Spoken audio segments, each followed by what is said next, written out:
భాగ్యనగరం వెళ్ళే అవస్థలతో ఎందుకుంది? ఒక ఆయన వచ్చి విశ్వనగరం అంటాడు, ఇంకొక ఆయన వచ్చి 4వ నగరం అంటాడు, ఒక ఆయన వచ్చి సైబర్ నగరం అంటాడు. ఉన్న నగరాన్ని కాపాడు రవై అని రఘునందన్ అంటున్నాడు. దీనికి ఎవరికి కష్టమైతే నాకేంది? రఘునందన్ చెప్పింది హైకోర్టు ఎప్పుడో చెప్పింది అంటున్నా, 2010లో చెప్పింది. తర్వాత 2020లో కేటీఆర్ అంటే ఆయన మున్సిపల్ అడ్మినిస్ట్రేషన్ మినిస్టర్గా మళ్ళీ ఒక జీవో తీసుకొచ్చిండు. ఏం చెప్పిండు? అప్పటి కొత్త జిల్లాలు అయినాయి, ఉన్న భాగ్యనగరాన్ని కాపాడలేనోడు, కూట్ల రాయి తీయలేని కేటీఆర్ అంటాడు, మళ్ళీ ఒక జీవో తెచ్చిండు. జీవో నెంబర్ 46, 54 కరెక్ట్ గుర్తులేదు కవిత గారు నాకు, సబ్జెక్ట్ టు కరెక్షన్. దాంట్లో ఏం చెప్తాడు? మెదకు, సంగారెడ్డి, సిద్దిపేట జిల్లాలని కూడా ఈ లేక్ పరిరక్షణ కమిటీ లోపలికి తీసుకురావాలని చెప్పిండు. జీవో 2021లో ఇచ్చిండు, 22లో ఇంకో జీవో ఇచ్చిండు. ఇచ్చి లోకల్ బాడీస్కి ఒక జాయింట్ కలెక్టర్ ఉంటాడు ప్రతి జిల్లాలో. ఆ లోకల్ బాడీస్కి జాయింట్ కలెక్టర్ ఎవరైతే కలెక్టర్గా పనిచేస్తున్నాడో ఆయనను వీటికి లేక్ల రక్షణ కోసం ఇన్ఛార్జిగా పెట్టిండు. ఎన్ని చెరువులు కబ్జా అయినాయి? ఎన్ని కుంటలు కబ్జా అయినాయి? సాక్షాత్తు రాష్ట్ర సర్వోన్నత న్యాయస్థానం హైకోర్టు చెప్పిన 2252 చెరువులు కుంటలు ఏడునే పోదాం పాండ్రి రాండి. మా జర్నలిస్ట్ మిత్రులు మరో మంచికో చెరువుని దత్తత తీసుకోరి, కాపాడు చెరువుని. రఘునందన్ ఏదో మాట్లాడుతూ ఉన్నాడు, రఘునందన్ హైడ్రాకి సపోర్ట్ చేస్తూ ఉన్నాడు, బీజేపీ ఎల్పీ లీడర్ వద్దన్నాడు. చెరువులు కట్టమని చెప్పిండా మా ఎల్పీ లీడరు? మా ఎల్పీ లీడర్ చెప్పిండు కదా, ఆ ఫాతిమా కాలేజ్ సల్కం చెరువులో కట్టిందని కూలగొట్టమన్నాడు. దాని గురించి ఎందుకు మాట్లాడారు? ఎవరిని బెదిరించినాం? మీ దగ్గర జేసీబీలు లేకపోతే మేము జేసీబీలు ఇస్తామో అని చెప్పినాం, కిరాయి లేకుండా ఫ్రీగా ఇస్తామో బుల్డోజర్లు, తప్పేముంది అందులో? మా ఎల్పీ లీడర్ గది మాట్లాడింది చూసిన నేను మాట్లాడిందని మా ఎల్పీ లీడర్ ఏడో కాంట్రాడిక్ట్ చేయలేదు. ఏం చేసిర్రు? కేవలం పెద్దల్ని కాపాడడానికి, పేదల కోసం ఫైట్ అనేది దీన్ని యాక్చువల్ గా ఎలా చూస్తున్నారు? పల్లం రాజు అంటే పేదోడా పెద్దోడా? పల్లం రాజు ఏ పార్టీలో ఉన్నాడు? నాగార్జున అనేటోడు పెద్దోడా చిన్నోడా? ఏం మాట్లాడతారు మీరు? మల్లారెడ్డి కాలేజీ కూలగొట్టొద్దా? మీరు పొంతన లేని ప్రశ్నలు అడగొద్దు. ఎవడు పెద్దోడు ఎవడు పేదోడు? చెరువులో కట్టినోడు పెద్దోడు అయితేంది, పేదోడు అయితేంది. చట్టం ముందు అందరు సమానలేని ముచ్చట చెప్తాం కదా మనం అందరం. మరి పెద్దోడు అయితేంది, పేదోడు అయితేంది. వాయనాడు ఎందుకు కొట్టుకుపోయింది? 4 రోజుల కింద ఎందుకు కొట్టుకుపోయింది? ఇదే NDRAలు, నేషనల్ డిజాస్టర్ రెస్పాన్సిబుల్ టీములు అన్నీ కూడా, నేషనల్ డిజాస్టర్ మేనేజ్మెంట్ టీములు కూడా అన్నీ ఏం చెప్పినాయి? అక్కడ తొలగించుర్రు, ఆ కట్టడాల చెరువులు కడ్డంగా, గుట్టలు కడ్డంగా, కొండలు కడ్డంగా కట్టినాయి అని చెప్పారు. తొలగించిరా? తొలగించలేదు. తొలగించకపోతే ఏమైంది? పార్లమెంట్ నడుస్తున్నప్పుడు లాస్ట్ మంత్లో చూస్తున్నాగా మనుషులు కొట్టుకుపోయారు కదా, ఊర్లు కొట్టుకుపోయినాయి కదా. మీరు ఎందుకు ప్రకృతిని విధ్వంసం చేస్తారు అంటున్నా. ఎవరిచ్చారు మీకు ఆ రైట్? ఒక సైన్స్ టీచర్ అడుగుతున్నా, పక్కకు పెట్టి రఘునందన్ ఎంపీ బీజేపీ మెదక్ పక్కన పెట్టి మాట్లాడుతున్నా. పర్యావరణ హితం కోరుకునే ఒక సైన్స్ టీచర్గా మాట్లాడుతూ ఉన్నా నేను. ఎకలాజికల్ ఇంబ్యాలెన్స్ జరగొద్దు అని చెప్తా ఉన్నా. ఎకలాజికల్ ఇంబ్యాలెన్స్ జరుగుతూనే ఈ వరదలు వస్తూ ఉన్నాయని చెప్తున్నా. వీళ్ళు ఎందుకు విలవిల్లాడుతుంది దేశమంతా? ఎందుకు విలవిల్లాడుతూ ఉంది? ఈ మాటని 1917లో ఒక రష్యన్ ఎడ్యుకేషనిస్ట్ చెప్తాడు, టిఆర్ మాల్తూస్. ఏమని చెప్తాడు? మనుషులు 2 into 2 4 అవుతురు, 4 into 4 16 అవుతురు, 16 into 16 326 ఇట్లా పెరుక్కుంటూ పోతా ఉన్నారు. కానీ మనిషి అవసరమైనటువంటి పంచభూతాలు గాలి, నీరు ఇవన్నీ పెరుగుతున్నాయి. అట్లా మీరు పెరిగినంత స్పీడ్గా పెరుగుతున్నాయా? పెరుగుతలేవు. కాబట్టి ఏ డే విల్ కమ్, భూమి తనకు బరువు ఎక్కువ అయిన రోజు, జనాభాని మనం నియంత్రించకపోతే తానే నియంత్రిస్తుంది అని చెప్పి 1917లో ఒక రష్యన్ ఎడ్యుకేషనిస్ట్ చెప్తే, 10th క్లాస్ బయాలజికల్ సైన్స్లో పాపులేషన్ ఎడ్యుకేషన్ అనే పాఠం పిల్లలకి చెప్పడాన్ని ఆచరిస్తామని ఒక స్టూడెంట్ అడిగితే, ఆచరిస్తా అని ఒక కూతురికే కన్ఫైన్ అయిన ఒక టీచర్గా అడుగుతున్నాడు. నేను ఇలా ఈ ప్రకృతిని విధ్వంసం చేసే హక్కు నీకెక్కడిది? అందుకనే వాల్కనోలు, అందుకనే సునామీలు, అందుకనే ల్యాండ్ స్లైడ్లు వస్తున్నాయి మన దేశంలో. You have to control. ఆ కంట్రోల్ ఎక్కడ తప్పింది? తక్కువ ధరకు వచ్చిందని చెరువులో. భాగ్యనగరంలో జనాభా పెరిగితే చెరువును కబ్జా చేస్తావా? కుంట జాగా తక్కువకి వచ్చిందని కొనుక్కుంటావా? కమిషనర్ని మేనేజ్ చేసి పర్మిషన్ తెచ్చుకుంటావా? ఐఎమ్ ఆస్కింగ్ దిస్ గవర్నమెంట్, ఎవరైతే కమిషనర్ పర్మిషన్ ఇచ్చిండో ముందు వాడిని రిమాండ్ చేయి. ఏ బ్యాంక్ అయితే లోన్ ఇచ్చిందో ముందు ఆ బ్యాంక్ మేనేజర్ని రిమాండ్ చేయి. ఇరిగేషన్ వాళ్ళు చూస్తూ కళ్ళు మూసుకొని కన్నుండి చూడలేని కబోదులైన ఇరిగేషన్ ఎస్సీలను రిమాండ్ చేయి. హైదరాబాద్ని కాపాడాల్సిన అవసరం లేదా? భాగ్యనగరం విశ్వనగరంగా విరాజిల్లాలనే వద్దా? నువ్వు కట్టినావా చెరువు? నువ్వు తోడినావా చెరువు? ఉన్న చెరువుని చంపే హక్కు నీకెక్కడిది? ఇట్లే మాట్లాడతాడు రఘునందన్. మీకు నచ్చితే మీ ఇష్టం, మీకు నచ్చకపోతే మీ కష్టం. దానికి నేనేం చేస్తా? ఆర్టికల్ 19 నన్ను మాట్లాడమని చెప్పింది, మాట్లాడతా. మీరు నేను మాట్లాడితే ఆ పక్కన ఉన్నాయని ఏం మాట్లాడితే నాకేంది? ఎగ్జాక్ట్లీ ఇవన్నీ ఉన్నాయి. కాకపోతే పెద్దోడా? కోర్టు కేసులనే భారతదేశ సర్వోన్నత న్యాయస్థానం చెప్పింది, సుప్రీంకోర్టు, చెరువులు, కుంటలు, నాలాలు ఎవరు కబ్జా చేసినా నిర్దాక్షిణ్యంగా గులగొట్టమని చెప్పింది. ఈ దేశంలో సుప్రీంకోర్టు కంటే పెద్ద కోర్టు ఏంది?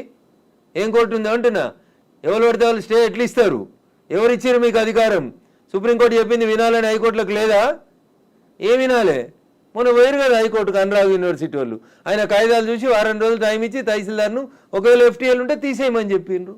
దానికి విద్యార్థులను అడ్డం పెట్టుకొని ఒక ఆయన, వెంచర్ను అడ్డం పెట్టుకొని ఇంకొక ఆయన, రాజకీయ నాయకులను అడ్డం పెట్టుకొని ఇంకొక ఆయన, ముఖ్యమంత్రి అన్నున్నాడని ఇంకొక ఆయన, ముఖ్యమంత్రి అన్నున్న కాలనీ అది దుర్గం చెరువు లేఅవుట్ కాదా? అది ఎట్లా లేఅవుట్ చేసిర్రు? అప్పుడు పర్మిషన్ ఇచ్చిన జిహెచ్ఎంసీ కమిషన్ని తెచ్చి ప్రాసిక్యూట్ చేయాలి కదా. దుర్గం చెరువు ఎన్ని ఎకరాలు ఉండాలి? వీళ్ళు ఎన్ని ఎకరాలు ఉంది? ఒక కొత్త చెరువు కట్టే సూరత్ లేదు కానీ ఉన్న చెరువులు మింగి రేపు భవిష్యత్ తరాల పిల్లలకి ఏమిద్దాం అనుకుంటారు మీరు? ఏమిస్తారు? బంజారా హిల్స్లో, జూబ్లీ హిల్స్లో కొండల్ని కంకర మిషన్లు పెట్టి పిండి చేస్తూ ఉన్నారు దుర్మార్గులైన రాజకీయ నాయకులు. ఆపున్నా పర్మిషన్స్ అని రేవంత్ రెడ్డి గారు. ఎందుకు ఆపవు? నీ పార్టీలో ఏరింది ఎందుకు ఆయన? ఎందుకు ఆ కొండలు ఎందుకు కొడుతుర్రు? ఆపుర్రా కొండలన్నింటిని కొట్టే వాటిని. ఇది ఇప్పటికిప్పుడు జరుగుతున్న విషయం కాదు, ఏళ్ల తరబడి రాత్రికి రాత్రి జరిగింది కూడా కాదు. ఎవరో ఒకరు మొదలు పెట్టాలా? ఎందుకు జరగలేదు? ఎవరో ఒకరు, అరే ఇంతకాలం నువ్వు గడ్డి తిన్నావు, ఇలానే అన్నం తింటున్నావు, it is wrong in it. మీరు గడ్డి తిన్నారు కాబట్టి నేను గడ్డి తినాలా? నాకంటే ప్రభుత్వం ముందు తప్పు చేసింది కాబట్టి నేను తప్పు చేయాలనా? Once again I'm telling I'm not supporting Revanth Reddy. ఊరు బాగుండాలా వద్దా? పిల్లలు మీ కళ్ళ ముంగట వాయినాల్లో కొట్టుకుపోయినట్టు బురదలలో కొట్టుకుపోవాలని కోరుకుంటురా? నేను కోరుకుంటలేను. నా భాగ్యనగరం బాగుండాలని కోరుకుంటున్నా. ప్రపంచానికి హైదరాబాద్ ఒక కీర్తి ప్రతిష్టలు ఇచ్చిన నగరం. 400 సార్లుగా చరిత్ర ఉంది దీనికి.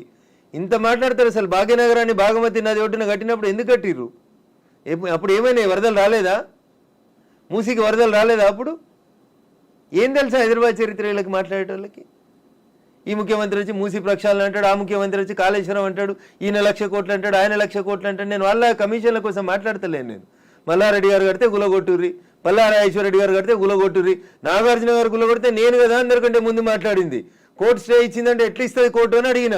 బరాబర్ అడుగుతా నేను. పొద్దున 6 గంటలకు కూలగొట్టుడు మొదలు పెడితే మధ్యాహ్నం లంచ్ మోషన్ అయింది, 3 గంటలకు స్టే అయింది. అది స్టే అని మీడియా మిత్రులు తప్పు రిప్రజెంట్ చేసిరు. స్టేటస్కో ఇచ్చింది, అది కూడా కరెక్ట్ కాదంటే నేను జడ్జి గారి ముందు కూడా ఇట్లా వాదిస్తా. నేను కూలగొట్టాలి అంటున్నా. 2014లో చెప్పింది అంటున్నా ఆంధ్రప్రదేశ్ ఉమ్మడి హైకోర్టు. ఏమని? ఎన్ కన్వెన్షన్ సర్వే చేయమని చెప్పింది హైకోర్టు. సర్వే చేసి హెచ్ఎండిఏ 2016లో రిపోర్ట్ ఇచ్చింది, అందులో 3.5 ఎకరాల ఎఫ్టీఎల్ బఫర్ జోన్ ఉందని. 2016 నుంచి ఇలా ఎందుకు కూలగొట్టలేదు అంటున్నా. కోర్టు ఉత్తర్వులను ఎందుకు ఉల్లంఘించారు? ఏం జరిగింది అనుకుంటున్నారు మీరు? ఏం జరుగుతుంది? వాళ్ళ కోడలు బ్రాండ్ అంబాసిడర్ అయింది చేనేతకి. ఆమెకి చేనేత తెలియదు, చీర తెలియదు. ఆమెను తెచ్చి బ్రాండ్ అంబాసిడర్ చేసారు. ఆ సంబంధాలు ఏం సంబంధాలు వాళ్ళు చెప్పాలి, అప్పుడున్న వాళ్ళు చెప్పాలి. నాకేం తెలుస్తుంది? వాళ్ళకి ఆ రంగుల లోకంతో ఉన్న రక్త సంబంధం ఏందో వాళ్ళు చెప్తే బాగుంటుంది. నానోరు ఎందుకు ఖరాబ్ చేస్తారు? రంగుల లోకంతో రక్త సంబంధం అలా అనుకుంటే కేవలం ఎన్ కన్వెన్షన్ నాగార్జున దాని మీదే ఉంటుందా? ఇప్పటికి పద్మాలయ స్టూడియో మీద లొల్లిపెట్టింది రఘునందన్. ఇదే హరీష్ అని 6 అడుగులు ఉన్నాడు మాట్లాడిండు. మళ్ళీ పర్మిషన్ ఎట్లా ఇచ్చారు ప్రభుత్వం రాగానే? ల్యాంకో హిల్స్ వక్ఫ్ భూమిలో ఉన్నారు. 10 ఏళ్ళు అధికారంలో ఉన్నాడు కేసీఆర్ అంటే. ఆయన ఒక రోజైనా మాట్లాడండి ఆ వక్ఫ్ భూముల గురించి? లగడపాటి కడుతుండని చెప్పి ల్యాంకో హిల్స్ అంతా వక్ఫ్ భూములు దున్నుతాం, పల్గొడతాం, ఇరుగొడతాం అన్నారు. పర్మిషన్ ఎవరు ఇచ్చారో తెలుసా కవిత గారు? పద్మాలయ స్టూడియోలో అపార్ట్మెంట్లు కట్టుకోవడానికి పర్మిషన్ ఇచ్చింది ఇదే గౌరవనీయులు కేసీఆర్ గారు, కేటీఆర్ గారు, హరీష్ రావు గారు. ఆ రక్త సంబంధం ఏందో అడుగుండ్రు. జర్రంత అవతలకి పోతే ఎంఆర్ ప్రాపర్టీస్ అని ఒకటి ఉంటాయి. ఎంఆర్ ప్రాపర్టీస్లో రైతులు, తెలంగాణ రైతులు మా భూములు పోతున్నాయని ఏడిస్తే వాళ్ళకి పైసలు ఇప్పిస్తామని స్పీచ్లు ఇచ్చిండు. ఇదే కేటీఆర్, అదే హరీష్ రావు, అదే కేసీఆర్ అన్నట్టు. ఆయన 10 ఏళ్ళు మంత్రులుగా పదవి అనుభవించారు. ఎన్నడన్నా ఎంఆర్ ప్రాపర్టీస్లో భూములు కోల్పోయిన రైతుల గురించి మాట్లాడేందుకు వీళ్ళకి నోరు వచ్చిందా? ఎందుకు రాలేదనుకుంటారు కవిత గారు? కారల్ మార్క్స్ అని కమ్యూనిస్టు సిద్ధాంతకర్త చెప్తాడు, మానవ సంబంధాలన్నీ ఆర్థిక సంబంధాలనే చెప్తాడు. అందుకనే రాఘవేంద్రరావు సినిమాక్స్ని ముట్టలేదు టీఆర్ఎస్ పార్టీ. పద్మాలయ స్టూడియోస్లో అపార్ట్మెంట్లు కడుతుంటే సపట్లు కొట్టిర్రు. ఎంఆర్ ప్రాపర్టీలో తెలంగాణ రైతులు మునిగిపోతే నోరు మూసుకున్నారు. నాలాంటి ఎవడో మాట్లాడాలి కాబట్టి మాట్లాడడం మొదలు పెడతా ఉన్నాం. I stand for the poor only. నేను ఇప్పుడు ఈ రాష్ట్ర ప్రభుత్వాన్ని డిమాండ్ చేస్తా ఉన్నా. కానీ నేను అమ్ముతురు కదా కోకాపేటలో ఎకరం 100 కోట్లు పెట్టి 100 ఎకరాలు అమ్మిండ్రు కదా. ఆ పక్కన ఇంకా 150 ఎకరాలు ఉంది ప్రభుత్వ భూమి. ఇప్పుడు ఈ ఇండ్లు పోతున్న వాళ్ళందరికీ ఒక 25 ఎకరాలు లేఅవుట్ చేయండి. ఈ పేదలందరికీ మనిషికి 100 గజాల స్థలం ఇయ్యండి. ప్రధానమంత్రి ఆవాస్ యోజన కింద ఇంటి పైసలు 5 లక్షలు ఇయ్యండి. ఇందిరమ్మ ఇంటి కింద నువ్వు 5 లక్షలు. ఈ నాలాల మీద కట్టుకున్న వాళ్ళు, చెరువులు కుంటలలో కట్టుకున్న వాళ్ళ కోసం ఏంది కోకపేటలో 100 కోట్లకు ఎకరం పోయే భూమిలో వీళ్ళకి లేఅవుట్ చేసి 25 ఎకరాలు అక్కడ ఉప్పల్ బగాయితో లగాయితో అని పెట్టి అమ్మిర్రు కదా ఊడా యాక్షన్ పెట్టి. అట్లా ఈ గరీబ్ వాళ్ళందరికీ తీసుకొచ్చాడు కాలనీ కట్టు. వీళ్ళు అరువులు కాదా 100 కోట్ల భూమిలో ఉండేందుకు? 10 ఏళ్ల క్రితం కట్టుకున్న ఇల్లు కన్నం కూడా కూలిపోతుంది కదా, బాధపడుతురు కదా. వాళ్ళని తీసుకొచ్చాడు 25 ఎకరాలు లేఅవుట్ చేయి Revanth Reddy. Then I will support you, then I will congratulate you. అంతేగాని అసదుద్దీన్ ఓవైసీ ఇచ్చిన ఉడత ఊపులకు భయపడితే 400 కాదు 4000 స్టూడెంట్స్ ఉన్నారని బెదిరిస్తాడు. ఎందుకు సల్కం చెరువు కూల్తలేదు? కూలాలి కదా సల్కం చెరువులో ఉన్న ఫాతిమా మెడికల్ కాలేజ్. ఎందుకు భయపడుతున్నారు? ఏమవుతుంది రేవంత్ రెడ్డి గారు? మొదలు పెట్టినావు కదా, కొట్టేసేయన్ని. అపప్రద నీకెందుకు? మల్లారెడ్డితోటి పాత పగుందని, పల్లారాజేశ్వరరెడ్డి పార్టీ మారతలేడని కొడుతున్న చెడ్డ పేరు ఎందుకు? ముందు అసదుద్దీన్ ఓవైసీ తోటి మొదలుపెట్టు. సో మధ్యలో విద్యా సంవత్సరం అక్కడ ఆల్టర్నేట్ అనేది దసరా సెలవులు వస్తాయి కదా, ఇమీడియట్ గా ఆల్టర్నేట్ ఇంకో ఎందుకు దొరకదు? కాలేజ్ లో ఎందుకు దొరకదు? అకామిడేట్ చేయడానికి ఎందుకు దొరకదు అంటున్నా. ఒక్క రోజులో కట్టేస్తారు. ఇప్పుడు అంతా కిర్బీ షీట్లు అనే స్ట్రక్చర్లు వచ్చినాయి కదా, టెంపరీ స్ట్రక్చర్లు. 20 మొత్తం రింగ్ రోడ్ పక్కన అన్ని బిల్డింగ్లు ఖాళీగా ఉన్నాయి, తీసుకొని కట్టుకోమని ఉండ్రి. ఇన్ని రోజులు అనుభవించారు కదా చెరువులో కట్టుకొని, దానికి రెంట్ కట్టుర్రి ప్రభుత్వానికి. ఫీట్ కింద వసూలు చేయాలి రేవంత్ రెడ్డి గారు ప్రభుత్వం ఇవాళ. ఏసి నిజంగా ఎవరైనా పేదలకు నష్టం జరుగుతుంది చెరువులలో తెలిసి తెలియక అమాయకంగా ప్రభుత్వం లేఅవుట్కి పర్మిషన్ ఇస్తే కట్టుకున్న వాళ్ళు ఉన్నారు, వాళ్ళందరినీ తీసుకొచ్చి కోకపేటలో పెట్టండి అంటున్నా. ఏంది ప్రాబ్లం ఏంది మీకు? గరీబులు అక్కడ ఇల్లు కట్టుకోదా కోకపేటలో? కట్టుకొని 100 గజాలి, 100 కాకపోతే 150 గజాలి, ఇంకా 150 ఎకరాలు ఉంది కదా ఆడ. నిజంగా నీకు హైదరాబాద్ శుద్ధి చేయడమే నీ లక్ష్యం అయితే రేవంత్ రెడ్డి గారు, కోకపేటలో ఉన్న 150 ఎకరాలలో ఎన్ని ఇళ్ళు పోతున్నాయో ఐడెంటిఫై చేయి. అందరికీ మంచికి 100 గజాలకు పట్టాలి, అప్పుడు ప్రజల్ని నర్శిస్తారు. ఇప్పుడు జీవో 111 కాదు, అంతకుముందు వాల్టా యాక్ట్లు ఇవన్నీ కూడా వచ్చాయి మన వాటర్ బాడీస్ ని ప్రొటెక్ట్ చేసుకోవాలి. నాకంటే ముందున్న వాళ్ళు ప్రతి ఒక్కరు తప్పు చేసిండని ఇప్పుడు నన్ను తప్పు ఏమని అడిగే అధికారం మీకు? అంటే ముందు నుంచి ఎందుకని ఫోకస్ పెట్టలేకపోయారు? ప్రెషర్స్ ఏమున్నాయి? ఎవరికి భయపడ్డారని మీరు? రాజకీయ నాయకులకి, రియాల్టర్లకి, వాళ్ళు ఇచ్చే పైసలకి. ఇంతకంటే ఎక్కువ ఏముంటుంది తల్లి? కట్టే కొట్టే తెచ్చిమంటే ఇంతే. రాజకీయ నాయకులకి ఎవరో ఫైనాన్స్ చేసేటోళ్ళు, ఫండ్ ఇచ్చేటోళ్ళు, ఎవరో ఒక బిల్డర్ ఉండి అన్న నేను ఈ చెరువు పక్కన జరంత మట్టి పోసి అమ్ముకుంటా అంటే అమ్ముకోమంటాడు, చూసి చూడనట్టు పొమ్మంటాడు, అయిపోతుంది. అది 1 పోయి 2 అవుతుంది, 2 పోయి 3 అవుతుంది. అట్లా వాడు పోసిండని వీడు పోసి, వీడు పోసిండని ఇంకోటి పోసి. సో ఇప్పుడు మనకి వానలు, వరదలు, ఇవి మునిగిపోవడాలు ఇలాంటివన్నీ ప్రతిసారి వచ్చినట్టే. ఇదంతా ఎకలాజికల్ ఇంబ్యాలెన్స్. ఎగ్జాక్ట్లీ, ఇదంతా ఎకలాజికల్ ఇంబ్యాలెన్స్. ప్రకృతిని కాపాడండి, పర్యావరణాన్ని ప్రేమించండి. లేకపోతే ఇప్పుడు మంచినీళ్ళు తాగమంటే బాటిల్ పెట్టినట్టు రేపు ఆక్సిజన్ సిలిండర్లు జబ్బ మీద వేసుకొని మీ మన్మరాలు తిరగాల్సిన దుస్థితికి పోతారు మీరు. ఆ పరిస్థితి రాకుండా కాపాడండి అంటున్నా.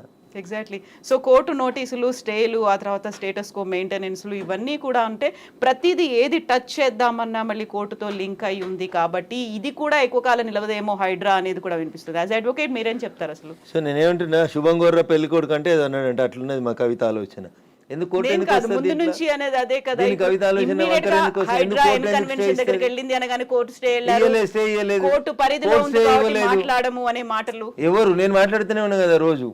నో, మీరనట్లేదు. ఆక్యుపై చేసుకున్న వాళ్ళ దగ్గర నుంచి వచ్చే సమాధానం అదే, కోర్టు పరిధిలో ఉంది కాబట్టి. తప్పించుకునే ప్రయత్నం తప్ప ఏముంటుంది? దొంగకు తేలుగుడితే ఏం చేస్తాడు? తేలుగుట్టిందని చెప్తాడా? అప్పటికి నోరు మూసుకొని పోతాడు. గట్లే ఉంటుంది. ఏం స్టే ఉంది? స్టే ఉంది అని ట్వీట్ చేసి ఏడ స్టే ఉంది? ఏ కోర్టులో స్టే ఉంది? ఏంది స్టే? స్టేలు సంవత్సరాలు ఉండొద్దని ఇదే సుప్రీంకోర్టు చెప్పింది అంటున్నా. మా గౌరవ న్యాయమూర్తులు అట్లా సంవత్సరాలు స్టే ఇయ్యరు. స్టే ఈజ్ టెంపరరీ అంతే. 15 రోజులు, నెల, 2 నెలలు, 3 నెలలు అంతే. స్టే ఏంది? 2014లో ఎన్కన్వెన్షన్ సర్వే చేయమని 2024 దాకా స్టే ఇచ్చిరా? ఏ కోర్టు ఇచ్చిందో చూపెట్టుర్రు నాకు. మీ అంత చదువుకోకపోవచ్చు కానీ నాకు స్టే అంటే ఏందో అర్థం తెలుసు. జర చూపెట్టుర్రి. హైడ్రాకి విధి విధానాలు లేవు, సరిగా ఏది ఫామ్ చేయకుండానే ముందుకెళ్ళిపోతున్నారు. బుల్డోజర్ సర్కార్ని తీసుకొస్తోంది హైడ్రా పేరుతో అనే వాదనని ఎట్లా చూస్తారు మీరు? మీకు వచ్చిన కడుపు నొప్పింది. మీరు ఫేర్గా ఉన్నారు కదా, మీరు నీతిగా ఉన్నారు కదా, మీరు పర్యావరణం బాగుండాలని కోరుకుంటారు కదా, ఈ భాగ్యనగరం బాగుండాలని కోరుకుంటారు కదా. In what way you are agreed by it? మీకు వచ్చి నష్టమైంది అంటున్నా. ప్రజల చేత, ప్రజల కొరకు ప్రజలు ఎన్నుకున్నటువంటి ప్రభుత్వాలు తీసుకునే నిర్ణయాలని ఏం చేస్తారు మీరు? కోర్టు ఎందుకు అడ్డుకుంటుంది? కోర్టుకుండే అధికారాలు ఏంటి? ఎంతవరకు అడ్డుకోవాలో అంతవరకే అడ్డుకుంటుంది. నేను చెప్తున్నా కదా, ఈ దేశ సర్వోన్నత న్యాయస్థానం సుప్రీంకోర్టు చెప్పింది కూలగొట్టమని. సుప్రీంకోర్టుకు భిన్నంగా లోకల్గా ఉండేటువంటి జడ్జిలు అట్లా ఇస్తారా జడ్జిమెంట్లు? నాకు తెలిసినంత వరకు అయితే ఎవరు కవిత గారు. సో ఇప్పుడు హైడ్రాని సడన్ గా తెర మీదకి తీసుకొచ్చింది. 1994 రావడం, ఒక హైడ్రాని తీసుకొని రావడం అనేది భయపెట్టడానికో, బెదిరించడానికో, లేకుంటే రుణమాఫీ 6 గ్యారంటీ స్కీములు అడుగుతున్నారు కాబట్టి డైవర్షన్ పాలిటిక్స్ అనే వాళ్ళకి ఏం చెప్తారు మీరు? నేనంటున్నా, రుణమాఫీ చేయాల్సిందే, ఇచ్చిన 6 హామీలను అమలు చేయాల్సిందే. రైతులకు చెప్పినటువంటి రుణమాఫీ, యువతకు చెప్పిన డిక్లరేషన్, మహిళలకు ఇచ్చినటువంటి మహిళా డిక్లరేషన్ అన్నీ చేయాల్సిందే. అవి చేసి ఇది వదిలేద్దామా? అవి చేయాల్సిందే, ఇవి చేయాల్సిందే. ఇది చేయమని చెప్పురు, అది చేయమని లొల్లి పెడతాం. మేము లొల్లి పెడుతూనే ఉన్నాం కదా. బీజేపీ ప్రశ్నిస్తున్న, బీజేపీ పేరిట ప్రశ్నిస్తున్న తెలంగాణ పేరిట మేమంతా నడుపుతూనే ఉన్నాం కదా. రైతన్నల రుణమాఫీ కోసం మాట్లాడితే హైడ్రా గురించి మాట్లాడొద్దా? బట్ అది డైవర్షన్ కోసమే చేస్తున్నారు అనే మాట. So I don't have any comment on this particular issue. నేనేమంటున్నా, నేను రుణమాఫీ కాలేదు, రైతులతో చేయించేది రైతులతో చేపియ్యి, హైడ్రాకి దానికి ఏం సంబంధం అంటున్నా. ఎందుకు రాస్తున్నాయి పేపర్లు హైడ్రా గురించి అంత గొప్పగా? వదిలేశారు, ఆయన పని ఆయన చేసుకుంటూ పోతాడు, మీ పని మీరు చేసుకోరు. రుణమాఫీ గురించి మీరు రాయమంటే రాస్తారా? రాయరు కదా. రైతులు మాట్లాడితే మన పేపర్లలో హెడ్ లైన్స్ రావు కదా. ఏమవుతాయి మనకి? హైడ్రా హైడ్రా మా కేటీఆర్ అంటాడు, ఆయన పోయి అమెరికాలో అంటాడు, అది ఫుల్ హాఫ్ పేజీలు వస్తుంది, పెద్ద పేజీలలో వస్తుంటుంది, ఫస్ట్ పేజీలలో. 119 ఎమ్మెల్యేలలో ఆయన యువరాజు అయినట్టు ఆయన మాట్లాడితే పైన ఒక బాక్స్ కట్టి రాస్తారు మీరు. ఆయన కట్టిన జన్వాడ ఫామ్ హౌస్ నాది కాదని స్టేట్మెంట్ మారుస్తాడు. ఒక్క మీడియానైనా రాసిందా? రేవంత్ రెడ్డి అన్నట్టు ఆయన అరెస్ట్ చేసిన రోజు ఈ ఫామ్ హౌస్ నాది, ఇగో దాని మీద డ్రోన్ ఎగిరేసినావు, ఇగో క్రైమ్ నెంబర్ ఇంత, నార్సింగ్ పోలీస్ స్టేషన్ అని తీసుకొచ్చి ఒక్కరైనా రాసిరా మా జర్నలిస్ట్ మిత్రులు? ఇవాళ అది నోరా మోరా, ఇది నాది కాదు నా దోస్తుంది అని చెప్తే ఎందుకు రాయారు? ఆ రోజు స్టేట్మెంట్ ఈ రోజు స్టేట్మెంట్ రెండు పక్క పక్కన పెట్టి ఎందుకు చూపాయించారు? ఎలక్ట్రానిక్ మీడియాలో ఎందుకు చూపెట్టారు? ఎందుకు చూపెట్టరు అంటున్నా. ఎవరా దోస్తు? ఎందుకు నీకు లీజుకి ఇచ్చిండు? ఆయనకు నీకున్న వ్యాపార సంబంధాలు ఏంది? అది కదా మీరు బయట పెట్టాల్సింది. మునిపోయిన కంపెనీకి వారసుడు కదా ఆయన, నీకు జాగి ఇచ్చిన ఆయన, లీజ్ ఇచ్చిన ఆయన. 8,000 కోట్లు ఎగ్గొట్టిర్రాళ్ళు ఈ దేశంలో. అది మాట్లాడుకుందాం గట్లా. ఇవి మాట్లాడితే మంచిగా ఉంటాయి కదా కవిత గారు. ఆయన డింగ్ డింగ్ అని ఎగురుకుంటూ పోయి జొన్నవాడ ఫామ్ హౌస్ ఆ రోజు ఎందుకు చేసినావు? డ్రోన్లు ఎగురుతలేవా? తెలంగాణలో డ్రోన్ ఏడా ఎగురుతలేదా? డ్రోన్ ఎగురిస్తే తప్ప ప్రతి పెళ్లిలో డ్రోన్ ఎగురుతుంది, ప్రతి బరాతలో డ్రోన్ ఎగురుతుంది, ప్రతి శ్రీరామనవమికి డ్రోన్ ఎగురుతుంది, ప్రతి వినాయక చవితికి. ప్రైవేట్ ప్రాపర్టీ మీద ఎగరడం అనేది నీది కాదు కదా ప్రాపర్టీ. నువ్వెందుకు కంప్లైంట్ ఇచ్చినావు? నీకెందుకు కడుపున వచ్చింది? జన్వాడ ఫామ్ హౌస్ నీది కాదు కదా, నీ దోస్తుంది కదా. ఒక ఎంపీ పార్లమెంట్ నడుస్తుంటే ఢిల్లీకి వెళ్ళి హైదరాబాద్కి వస్తే ఎయిర్పోర్ట్కి వెళ్ళి పట్టుకొచ్చి రిమాండ్ చేసారు కదా నార్సింగ్ పోలీసు వాళ్ళు. అప్పుడు ఎందుకు చేసినావు? నీది కాని ఫామ్ హౌస్లో, నీ దోస్తు ఫామ్ హౌస్లో ఎవరు నీ దోస్తు పేరు చెప్పు, ఆయనకు ఆస్తి ఎక్కడిదో చెప్పు, ఏ కంపెనీ పెట్టి షేర్లు ముంచిరో చెప్పు, ఏ కంపెనీ పెట్టి వాళ్ళు నాయన జైలుకి పోయిండో చెప్పు, గవి చెప్పు కదా. వాస్తవాలు జనాలకి తెలియకుండా చేస్తారు కాబట్టి నాలంటోడు మాట్లాడాల్సి వస్తుంది. హైడ్రామా అన్నారు, ఎవరు చేస్తున్నారు హైడ్రామా? అన్నోడు చేస్తున్నాడు అంతే. ఎవడు అన్నాడు? ఎవడు పేరు చెప్తా చెప్తావా? వాని చరిత్ర ఏందో చెప్పిపోతే. మీరు అన్నారు ఇప్పుడు హైడ్రామా చేస్తున్నారని. నేను చెప్పలేదు, ఆ పొరపాటున కూడా అనలే. హైడ్రా వాళ్ళ పనులు చేసుకుంటూ పోనీరు అంటున్నా. సల్కం చెరువును గులగొట్టిన రోజు రంగనాథ్ సంగతి అడుగుతా, నేను రేవంత్ రెడ్డి సంగతి కూడా అడుగుతా. మొదలు పెట్టగానే అడ్డమైంది కాలాల కట్టే పెడతారు అంటున్నా. మల్లారెడ్డి కాలేజీని గులగొట్టకపోతే అడుగుతా, నేను స్టే ఇస్తే కోర్టుకు ఆర్గ్యూ చేస్తా, స్టే వేకెట్ చేయమని ఆర్గ్యూ చేస్తా. తప్పేముంది అందులో? నీతిగా ఉన్నా నిజాయితీగా ఉన్నా కాబట్టి నిజాయితీ వైపే ఉన్నా, ధర్మం వైపే ఉన్నా, మా పార్టీ గట్టే ఉండమన్నది. గిట్లే మాట్లాడితే గడిదిక్కే ఉంటా. పేదవాళ్ళకు నష్టం అవుతుంది. రేవంత్ రెడ్డి దగ్గరికి పోతాం, లొల్లి చేస్తాం, కూలిపోతున్న వాళ్ళ కోసం అక్కడ లేఅవుట్ 25 ఎకరాలు చేయమని అంటుతాం. అది ధర్మం, అది కడుపు కాలినందుకు నిలబడతా ఖచ్చితంగా. So Raghunandan Rao advocate and రాజకీయ నాయకుడు, ఇప్పుడు ఒకవేళ ఏదైనా మాట్లాడాలి అంటే ఊరికే అలా ఆరోపణ చేయకుండా ఆధారాలతో సహా చూపిస్తాడు అనేది. జన్వాడ ఫామ్ హౌస్ కి సంబంధించి మీ దగ్గర అన్ని ఆధారాలు ఉన్నాయా? నేను ఎప్పుడు దాని మీద ఇన్వెస్టిగేషన్ చేయలేదు. నేను ఎందుకని? నేను వ్యక్తిగత జీవితాల్లోకి ఎవరి జీవితాల్లోకి పోవాలనుకోలేదు. సరే, అప్పుడు రేవంత్ రెడ్డి పోయినాడు, ఆయన దగ్గర ఆధారం ఉంటేనే పోయిండని నేను అనుకుంటున్నా. అది వాళ్ళిద్దరికి సంబంధించిన వ్యక్తిగతమైన పంచాయతీగా చేసుకున్నారు వాళ్ళు. Let it be decided. నేను ఇవాళ అడుగుతుంది ఏంటంటే, మీకు జన్వాడ ఫామ్ హౌస్ నాది, నా వ్యక్తిగత జీవితానికి భంగం వాటిల్లింది, మా ఫామ్ హౌస్ మీదకి వచ్చి డ్రోన్ కెమెరా ఎట్లా ఎగిరేస్తారు, ఇవి రఘునందన్ మాట్లాడలే. ఆ రోజున యువరాజు కేటీఆర్ మాట్లాడిండు. మా ప్రైవేట్ ఆస్తులకు వచ్చి డ్రోన్ కెమెరాలు ఎగిరితే కేసు పెట్టామా అని మాట్లాడిండు. ఇవాళ ఆ ఫామ్ హౌస్ నాది కాదు అని చెప్పడానికి అది నోరా మోరా అని అడుగుతున్నా. దానికి సమాధానం చెప్పు. ఏం పెట్టి కడిగిరు? ఫినాయిల్ పెట్టి కడిగిరా? 3 ఏళ్ల కింద రేవంత్ రెడ్డిని డిమాండ్ చేసిన రోజు నీ ఫామ్ హౌస్ ఎట్లయింది? ఇవాళ అది నిబంధనలకు వ్యతిరేకంగా పెట్టిరని గవర్నమెంట్ ఇన్వెస్టిగేషన్ చేస్తే అది నాది కాదు మా దోస్తుంది. ఇంత దారుణమైన అబద్ధాలు ఆడితే ఎట్లా? నేను అడిగిన దాంట్లో ఏమైనా తప్పుంటే చెప్పురు కవిత గారు. మీకు డౌట్ ఉంటే నేను ఆ రోజు కేటీఆర్ మాట్లాడిన మాట, ఈ రోజు కేటీఆర్ మాట్లాడిన మాటలు 2 పంపిస్తా. ఈ ఇంటర్వ్యూ మధ్యలో ఆపి అది ప్లే చేయండి, తెలుస్తుంది మీకు. జనాలకు వాస్తవాలు చెప్పుమర్రి. ఎస్, ఇప్పుడు పేదలకి సంబంధించి కూడా వాళ్ళు 30-40 ఏళ్ళుగా వాళ్ళు ఆ ప్రాంతంలో ఆశ్రయం పొందుతున్నారు అనుకున్నప్పుడు వాటిని కూడా కూల్చేస్తున్నారు. Not only in Hyderabad, Mahabubnagar కూడా వెళ్ళారు అని బీఆర్ఎస్ లీడర్స్ చూపిస్తున్నారు. ఎవరికైతే ఓటేసి గెలిపించుకున్నారో వాళ్ళు ఇప్పుడు వీళ్ళని పేదలు నిరాశ్రయులు చేస్తున్నారు అనేది. కవిత గారు, దీన్ని 2 పార్శ్వాలుగా చూడండి దయచేసి. హైడ్రా చేస్తున్న పనిని అభినందించుర్రు. చెరువులు, కుంటలు, నాలాలలో కట్టినవి తొలగించుండ్రు. ఒకవేళ అందులో నిజంగా గరీబోడు ఉంటే, ఎంక్రోచ్మెంట్స్ లేవు, పేదోడు బలైండు, అక్కడ ఒక మున్సిపల్ లేఅవుట్ అయింది, ఆ లేఅవుట్ ప్రకారం వాళ్ళు కొనుక్కున్నారు అని అంటే ప్రభుత్వం వాళ్ళకి ప్రత్యామ్నాయ ఏర్పాట్లు చేయాల్సిందే. It is an undisputed issue. మళ్ళీ చెప్తున్నా నేను 2 రోజుల తర్వాత నేను అదే చెప్తా ఉన్నా మీకు. ఉప్పల్ బగాయితో లగాయితో, నాకు పేరు I'm not remembering or recollecting it proper.